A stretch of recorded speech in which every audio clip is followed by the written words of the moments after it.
ട്രാൻസ്ഫറിന് apply ചെയ്യാൻ എന്റെ ഫോണിൽ കൂടെ പറ്റാത്തത് കൊണ്ട് ഞാൻ കുഞ്ഞമ്മയുടെ അടുത്ത് പോവുകയാണേ. നമ്മൾ പിള്ളേരെ ശീലിപ്പിക്കുന്നത് പോലെ ആയിരിക്കത്തില്ല അതുങ്ങൾ വളർന്നു വരുന്നതിന്റെ ഉത്തമ ഉദാഹരണമാണ് കേട്ടോ മാമാട്ടിനെ മഴയത്തൊക്കെ ഇറക്കിയിട്ടാണ് നമ്മൾ വളർത്തിക്കൊണ്ട് വന്നിട്ടുണ്ടായിരുന്നത്.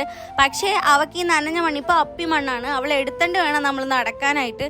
എൻ്റെ കുഞ്ഞമ്മയുടെ വീട്ടിലേക്ക് 5 മിനിറ്റേ ഉള്ളൂ എങ്കിലും എനിക്ക് അവളെ എടുത്തേണ്ട അത്രയും ദൂരം നടക്കാൻ പറ്റാത്തൊരു സാഹചര്യമായതുകൊണ്ട് അനിയത്തിമാർ വന്നിട്ടുണ്ടായിരുന്നു കേട്ടോ അവളാക്കാൻ വേണ്ടിയിട്ട്. ചെന്നൈയിൽ വെച്ച് വെളിയിൽ ഇറങ്ങാൻ വേണ്ടി ബഹളം വെക്കുന്ന കൊച്ചാണേ.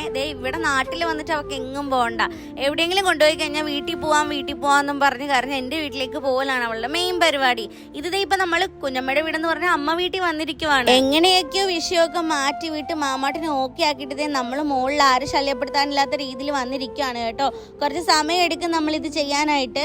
നമുക്ക് എല്ലാവർക്കും കോമൺ ആയിട്ട് തോന്നുന്ന കുറച്ച് സ്ഥലമില്ലേ, എല്ലാവരും ഫസ്റ്റ് വെച്ചിരിക്കുന്ന അതൊക്കെ തന്നെയാണ് കേട്ടോ. നമ്മുടെ ഭാഗ്യം പോലെ ഇരിക്കും ഇത്തവണത്തെ ട്രാൻസ്ഫർ എന്ന് പറയുന്നത്. ഓപ്ഷൻ ഉണ്ടെങ്കിൽ 33 എണ്ണത്തിന് നമ്മൾ നമ്പർ ഇടേണ്ടതുണ്ട്. ആദ്യമേ വെക്കണമെന്ന് വിചാരിച്ചിട്ടുണ്ടായിരുന്ന ഓരോ ഓപ്ഷനും നമുക്ക് ചോദിച്ചിട്ടില്ലായിരുന്നതുകൊണ്ട് വലിയ ബുദ്ധിമുട്ടൊന്നും ഇല്ലായിരുന്നു കേട്ടോ. പിന്നെ ദൈവത്തെ മനസ്സിൽ വിചാരിച്ച് എന്തൊക്കെയോ അങ്ങ് ഓപ്ഷൻ അങ്ങോട്ട് കൊടുത്തു. ചെന്ന് കയറിയപ്പോഴുള്ള വഴക്കേ ഉണ്ടായിരുന്നുള്ളൂ കേട്ടോ. മാമാട്ടി പിന്നെ ഓക്കെ ആയിട്ടുണ്ടായിരുന്നു കേട്ടോ. കുഞ്ഞമ്മയുടെ അമ്മയുടെ ഒക്കെ കൂട്ടത്തിൽ കരളിയായിരുന്നു അവൾ. മാമാട്ടിക്ക് ഭയങ്കര ഇഷ്ടമുള്ള മാമനാണ് കേട്ടോ അപ്പു മാമൻ.